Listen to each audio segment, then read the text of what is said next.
પાટણની ઐતિહાસિક શ્રીમંત ફતેસિંહરાવ સાર્વજનિક પુસ્તકાલયમાં સ્વર્ગસ્થ કીર્તિકુમાર જયસુખરામ પારઘીના સૌજન્યથી ચાલતા મને જાણો કાર્યક્રમમાં ડૉક્ટર કૃણાંક કપાસી દ્વારા સિદ્ધ હેમ શબ્દાનુશાસન પુસ્તક પર વક્તવ્ય યોજાયું હતું, જેમાં વક્તાએ હેમ અથોડી ભારતીય અસ્મિતાનું ઘડતર વિષય ઉપર પ્રકાશ પાડતા જણાવ્યું હતું કે ભારતીય ભાષાઓના ઇતિહાસમાં સિદ્ધ હેમ શબ્દાનુશાસને સોનાની અથોડી જેવું કાર્ય કર્યું છે.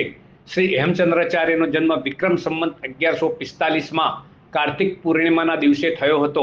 માત્ર 11 વર્ષની નાની ઉંમરે તેઓએ 1156માં દીક્ષા લીધી હતી અને 1166માં તેઓને આચાર્ય પદ મળ્યું હતું.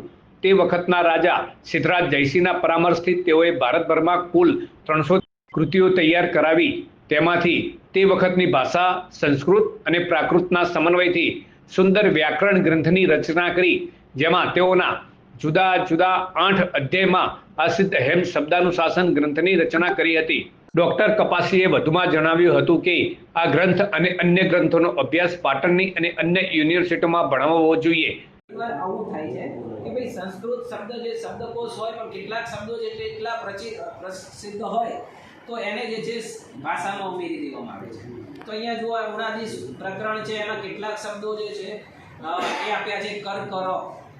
કર કરો બરાબર ક્ષુદ્ર અશ્મ, કર કરો બરાબર ક્ષુદ્ર અશ્મ, કર કરો એટલે કાંકરો, ક્ષુદ્ર અશ્મ, અશ્મ એટલે પથ્થર, નાનો પથ્થર, કર કરો. બરબરી,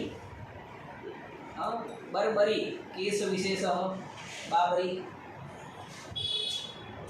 બરાબર, ગરગરી બરાબર મહાકુંભ.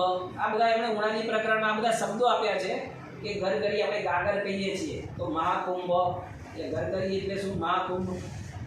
ઉત્પુરટ બરાબર કચવાર પુંજટ, કચવાર પુંજ, ઉત્પુરટ એટલે ઉકરડો, એનો કચવાર પુંજ કચરાનો ઢગલો બરાબર ઉકરડો.